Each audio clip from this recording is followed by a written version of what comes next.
Sometimes we have to ask ourselves, what's using my life?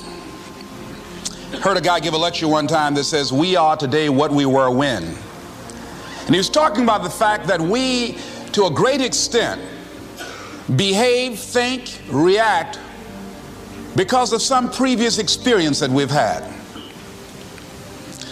One of the things that we know about life is that it is always changing. Sometimes you're up, sometimes you're down. Sometimes things go real well, and sometimes they don't. Sometimes you're happy, and sometimes you're sad. Now that's that thing called life.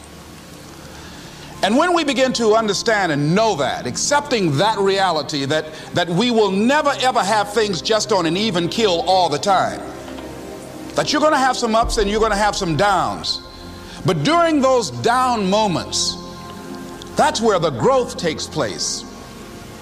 That's where the work is. See, anybody can feel good when they have their health, their bills are paid, they have happy relationships, business is successful. Anybody could be positive then. Anybody can have a larger vision then. Anybody can have faith under those kinds of circumstances. Am I correct? See, but the real challenge of growth, mentally, emotionally, and spiritually, comes when you get knocked down.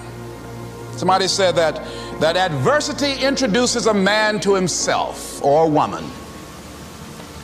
How you handle it, that's where the growth takes place. When I was facing some challenges, I had a guy say something to me, and I suggest this is one of the first things that you want to do when you're facing a challenge. You want to get unstuck. Evaluate where you are. Look at it, assess yourself. Assess yourself and assess the situation. What brought you there? What role did you play?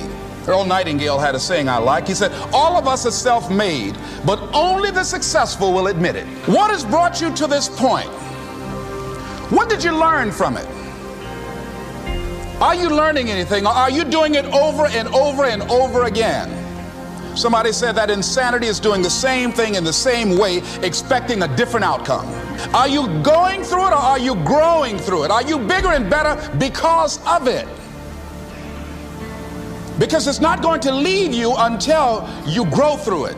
I was going through a major challenge in my life that was wearing me out, that was using me. You see, your mind is you know, when you go into a service station to get gas, you don't go in there and just start pumping. When you push the lever up, it clears the previous bill. By the same token, if you want to begin to move, you've got to clear your mind of all the unnecessary luggage and baggage that's weighing us down.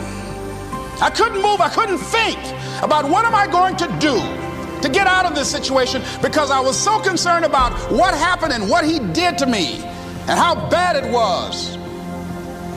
I was so stuck in that I couldn't even focus on what I should have done. Feeling sorry for myself and angry, and none of that was taking me anywhere. So pretty soon I learned through effort, made a conscious, deliberate, determined effort. I had to let it go. I had to forgive it.